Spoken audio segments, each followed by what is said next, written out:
Hello, my name is Tiffany. Welcome to my home. I am the dyer and maker behind Latah Valley Fiber Co. You can follow me on Instagram at Latah Valley Fiber Co.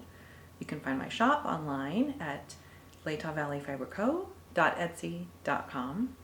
If you'd like to message me directly, you can do that by email lvfiberco@gmail.com. It's a snowy day here in eastern Washington, although currently the sun is out and the snow's melting. So spring might be on its way soon. Who knows? We'll see. We're supposed to get more snow this evening, so welcome to March. First off, let's start with what I'm wearing. I'm currently wearing my Christmas socks that I finished last week. They're cozy on my feet, keeping them nice and warm. They're perfect. I like them a lot. I love socks. Wool socks are the best. I gotta say, I love them. So they keep me toasty and warm, which is what they're supposed to do.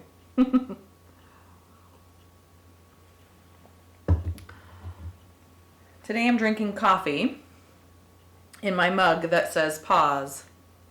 It's been a busy morning, so I'm looking forward to our chatting time, sitting down and chatting with you about what I'm working on, spinning, and a little bit of shop news as well. So I have 4 more skeins of different colors coming to the shop this week, and then that's it for a little bit. I'm going to take a slight pause for the rest of March and then begin dyeing again in April. I'm gearing up for doing a couple markets this spring, summer, and a little bit into the fall, actually, into October. So if you're in the area, I'd love to meet you.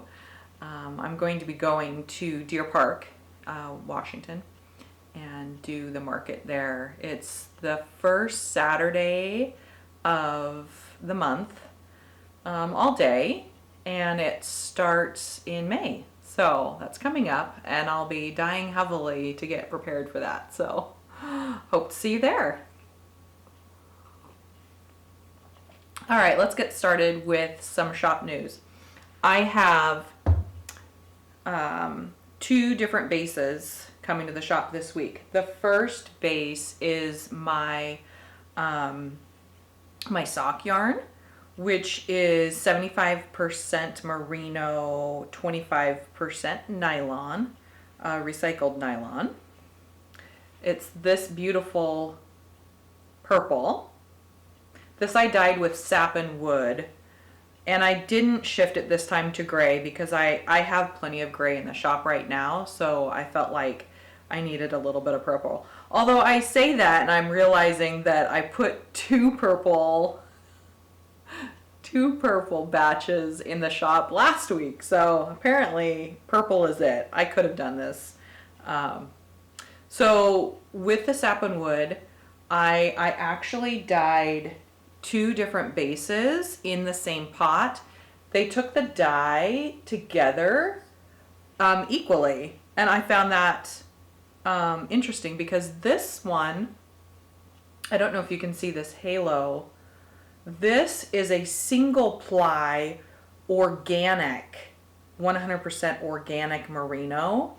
So it has this little bit of halo to it, which is just beautiful, and it's really soft. Yeah, so you could use this one for anything except socks. I would not use it for socks. It just doesn't have that durability. It's not plied against itself. It's not plied with anything else, so it wouldn't wear on your feet very well, but it would be great for a hat, a scarf, vest, cardigan, sweater, anything like that. It would be deliciously soft against your skin. So no, it's not rough at all. It's yeah, it's not like how I traditionally think of wool. In fact, I was thinking of this earlier today that my first experience with wool is a wool sweater that my grandma got me when I was a teenager for Christmas. And I remember putting it on against my skin and it was so itchy. It drove me nuts. So I had to wear a shirt underneath it to combat that. This wool is not like that. You can have it right up against your skin. There's no itch. It's very soft, very plush. No itch factor at all with this. So these are both the sappanwood dyed in the same pot. This again is the sock yarn, which is merino and nylon. So you could use this on your feet. It's very durable and would last you a long time. Good wear, which is why the nylon's in there. So these two are coming to the shop this week. I don't have a name for them yet. They are similar to something else that I dyed with sappanwood, so I'll probably just name it and stick them on the shop that way. Okay, the next color I have is pink. This is again the same base. It's the 100% merino, but it's organic and it's a single ply. So again, very soft. It does have that halo to it. Yeah, I like this one too.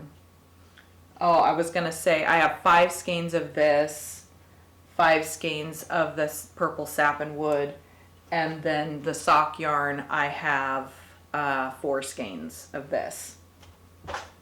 Okay, this too is the 100% merino, organic merino, single ply, and it's in this lovely blue.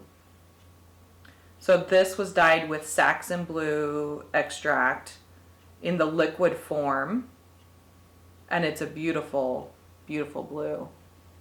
I like it a lot. So I haven't quite gotten this color before, which is kind of fun. It's fun to experiment and see what you can get, and then kind of figure out your recipe and go from there. So these last few months have been somewhat of an experiment as far as what color and what base I want to carry in my shop. So I'm taking a little lull for the rest of March to kind of wrap that up and firm up what I'm going to carry as far as wool and what colors I'm going to focus on bringing into the shop. And it could be as many as 20 different colors. I'm not 100% sure yet what that's going to look like. And then I'd like to bring in some wool alternatives such as cotton, bamboo. Pima cotton's really nice. It's got that soft squish factor, but doesn't have any wool in it, and it's pretty durable. But Pima cotton's pretty popular, so I think that's probably the option that I'm going to bring in, at least from what I've researched. So, yeah. So next month will be fun. The only thing about cotton that I'm not sure it takes the organic plant-based dye as well as wool. So there'll be a little bit of experimenting with that next month. So stay tuned. That'll be fun. I'm looking forward to that. So, okay, that's it for shop update. If any of this interests you, please check out my Etsy shop. Again, Latah Valley Fiber Co.etsy.com. Thank you for supporting my small business. Okay, let's move on to some knitting that I worked on this week.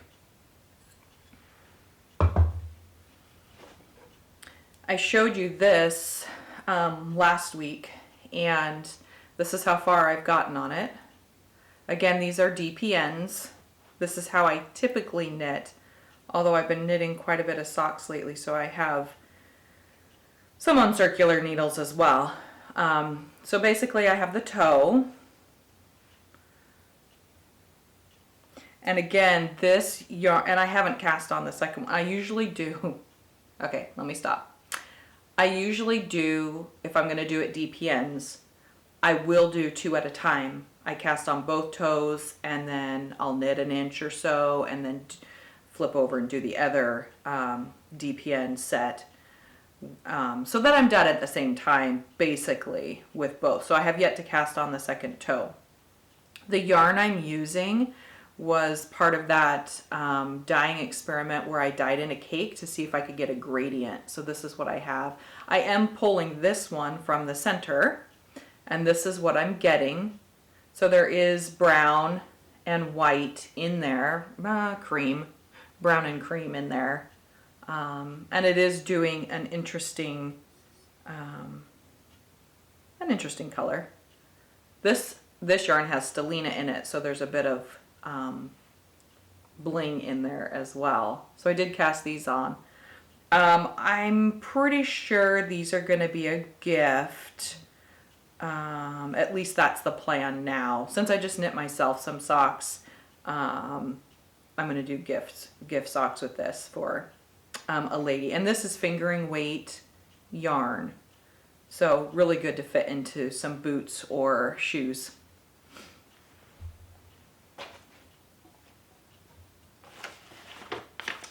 Okay, next I have another pair of socks.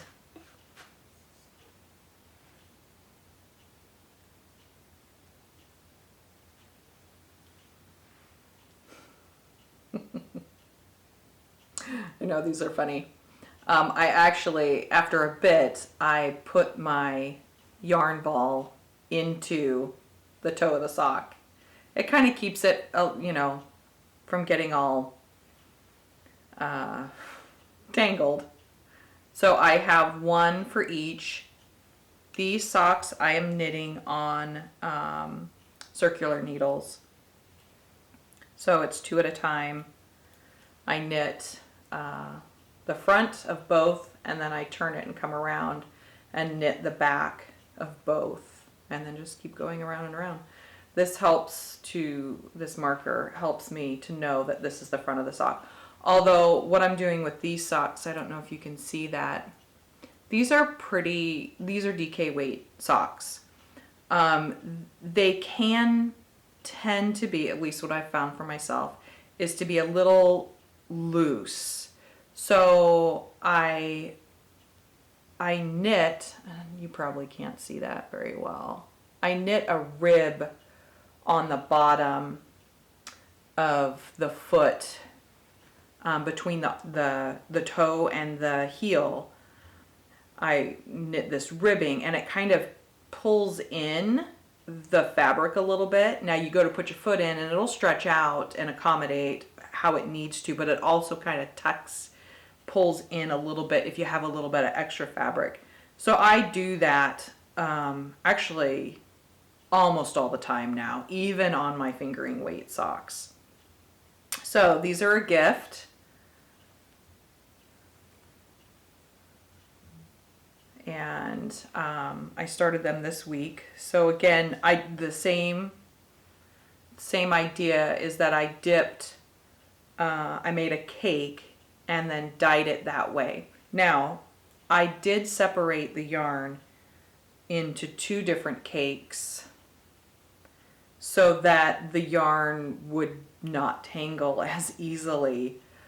So that's what I'm doing. This is fingering weight yarn. So to make it DK, I'm doubling it. So I'm pulling from the center and then from around. So it is easier in that regard to have them separated, because otherwise they will tangle, and they do. The yarn loves to tangle. So yeah.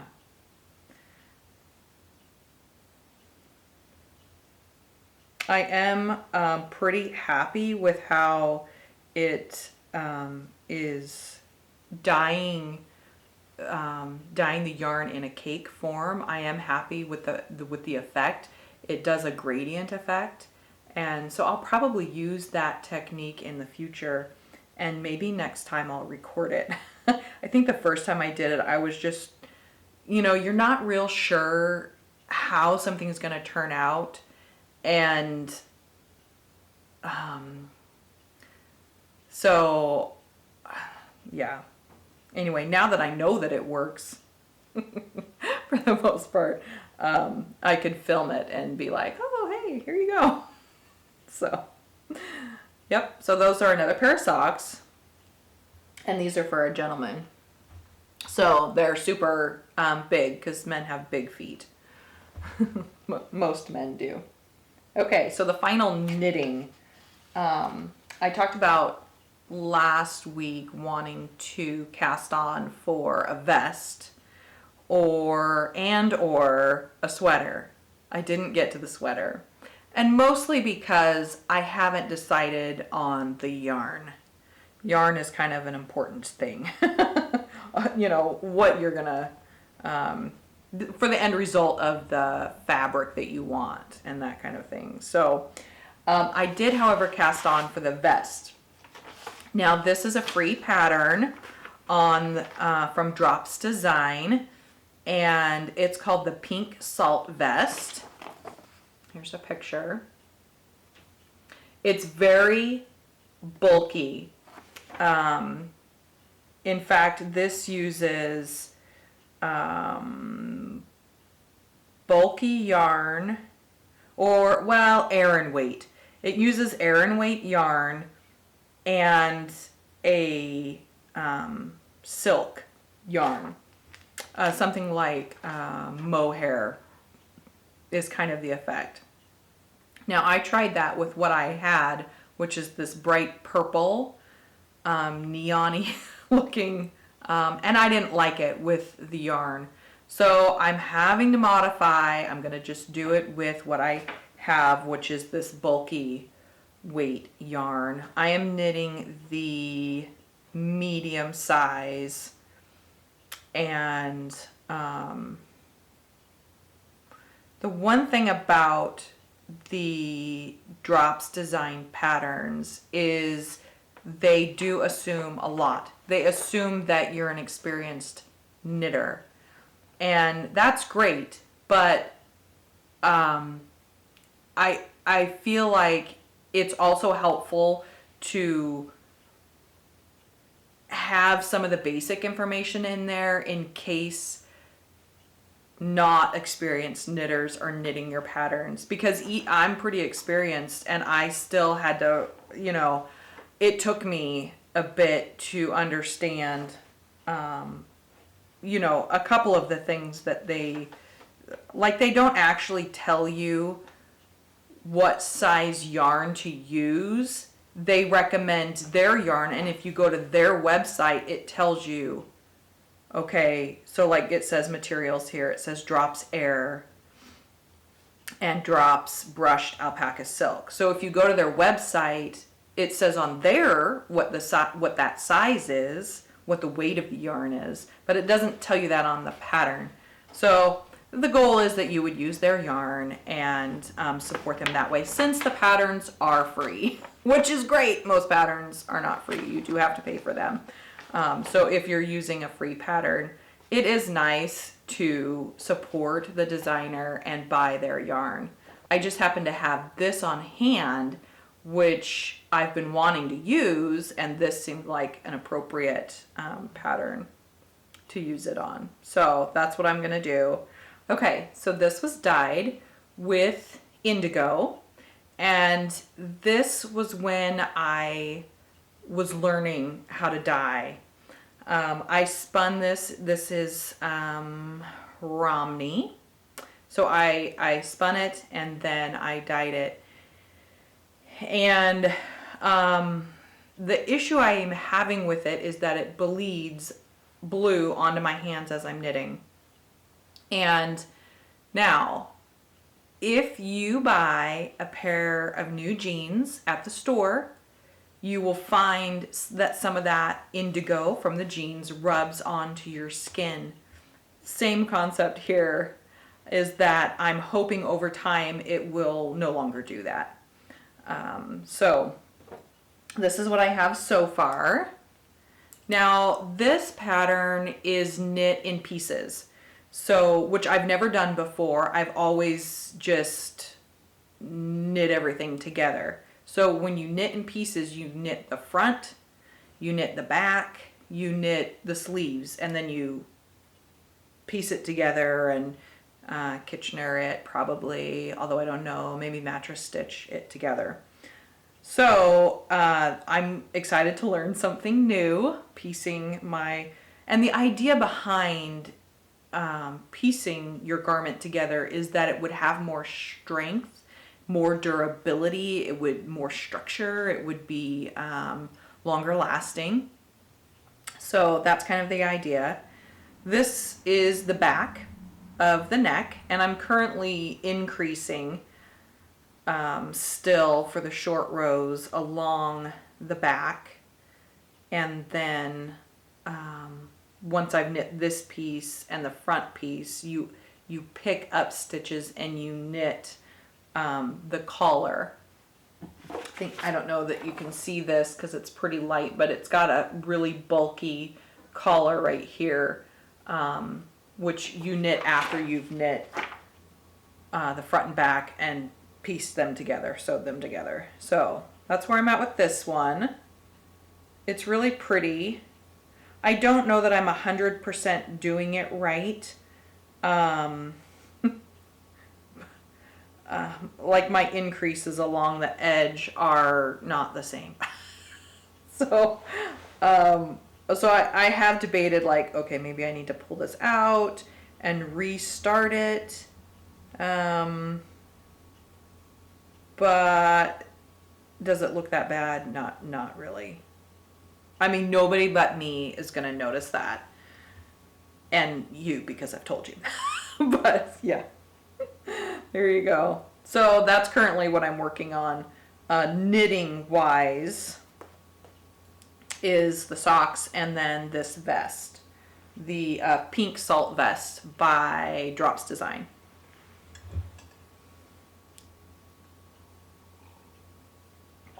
Oh, one thing I wanted to share with you was what my husband's been working on.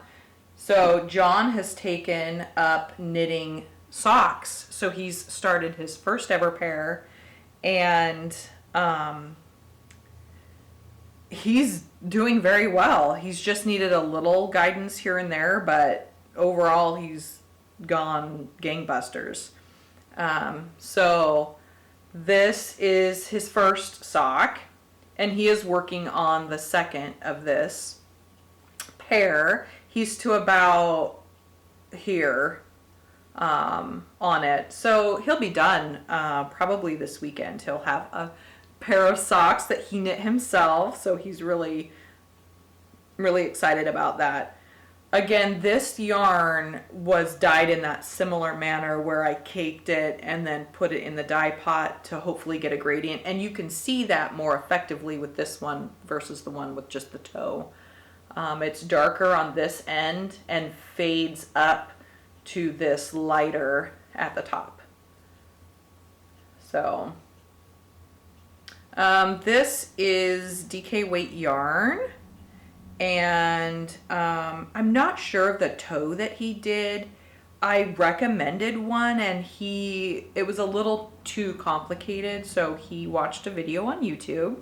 Thank you, YouTube, for all the tutorials on how to do a toe, and that seemed to work a little bit better for him. I don't know if you can tell, but he's also doing that cinching method here. On the arch of his sock as well to kind of pull it in. Again, just because DK, it can tend to be a little loosey-goosey. So that kind of helps to pull it in around your foot. Not tight, just pull it in wherever it's sloppy or could be sloppy. So those are John's socks. I tried to get him to come on here for a little interview, but I think he wants to wait until he's finished both pairs so he can show those off to you. So look for these maybe next episode.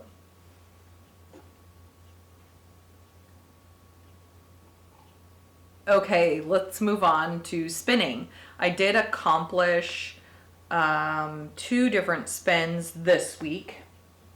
The first one is this purple, let's see, this was merino, alpaca, and tweed. I'm not sure what the properties of the tweed are, but that's what was in, oh no. No, that's wrong. This is merino, bamboo, and the tweed. So this is a 3-ounce that I got at my local yarn shop. They do a monthly subscription, and they have a bin where you can buy the bag if they have any left over. They put it in this bin. It's called the grab bin or what have you. I'm not 100% sure. But it's just these bags that they had extra, and you can't see inside, so it's kind of a surprise. I don't remember the cost, maybe $25. That kind of sounds about right. So the surprise in there was 2 bags of fiber, both with the same wool, bamboo, and tweed, different colors. This one's purple, the other one was green, if you remember, and that one I spun and knit up a hat for my son. This one is 3 ounces. It spun super well. It was beautiful to do, really soft in the hands.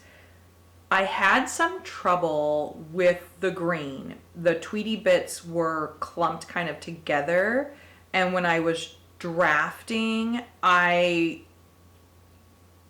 struggled to pull them apart. Either I wasn't paying attention and all of a sudden there was a big tweedy bit and it just looped right in to the twist. So with this one I focused Tiffany on paying attention to getting it a little bit more even, so I didn't have big chunks of tweed. So I feel like with this one the tweed is more spread out through the entire yarn. It's more even. So I'm excited to knit this up. Probably a hat, which I'll sell on my shop. So there you have, that's the first one that I spun up. The second is still on the bobbin. And this is mostly merino with some alpaca. And this currently is single ply.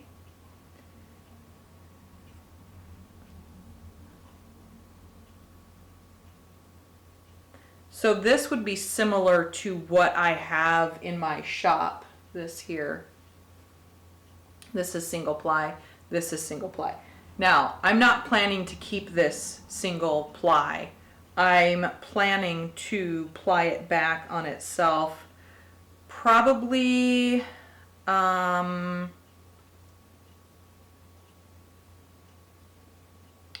might do a 2-ply. That would be pretty nice. Or I could chain ply it, which gives you 3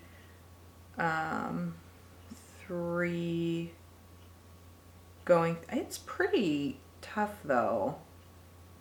There's definitely no give in it. Well, there's a little bit. Yeah, there's a little bounce. Not much. But probably a 2-ply. That's a pretty nice yarn. Yeah. So that could be good. I typically 3-ply because I like a DK weight. And this yarn I would never use. It's got the alpaca. I would never use it on my feet. It's just that alpaca is not, it's too soft. It wouldn't wear well. So probably with this, I think I had talked about last week maybe mixing this with merino to kind of give it a little bit more durability. But honestly, I love that the alpaca gives it a bit of a halo to it. I don't know if you can see it very well there, but it does give a bit of a halo, and I like that effect. I think it would be really nice against my body. So this is, I'm not sure how many ounces this is. I had a total of 8 ounces. So, and I currently have on my wheel the rest of this. This is all I have left. So I've been a busy bee. So this is probably an ounce to an ounce and a half. So I might have 2 ounces total left on my wheel. So I'll just ply it together on itself, and yeah, so I'm almost done with this spinning project.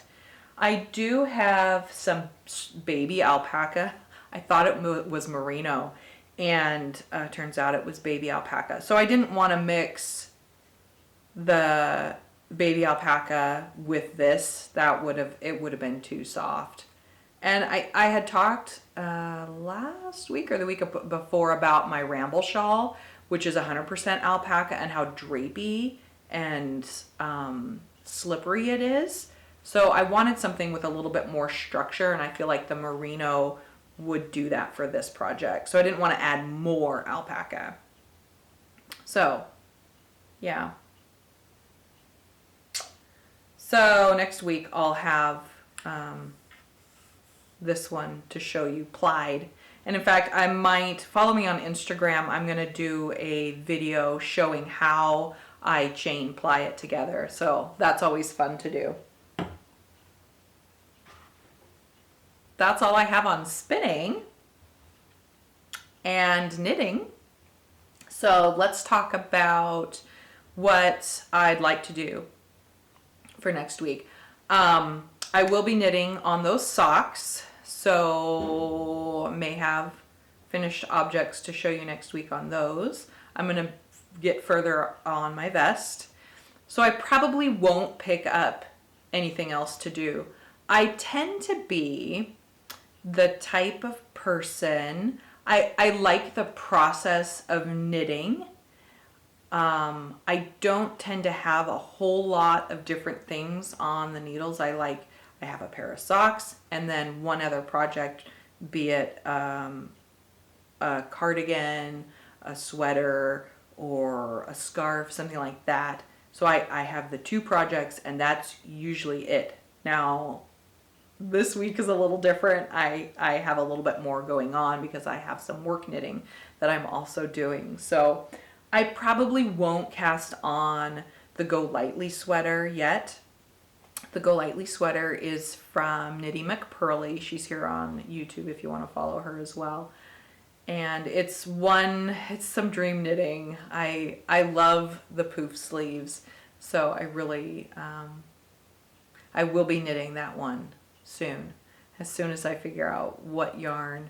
I would like to use some yarn that I've dyed kind of as a, experiment. I want to use what I'm making. Okay, that looks like that's it for me this week. I hope you all have a great day. Enjoy the weather where you're at, and I'll see you in the next video.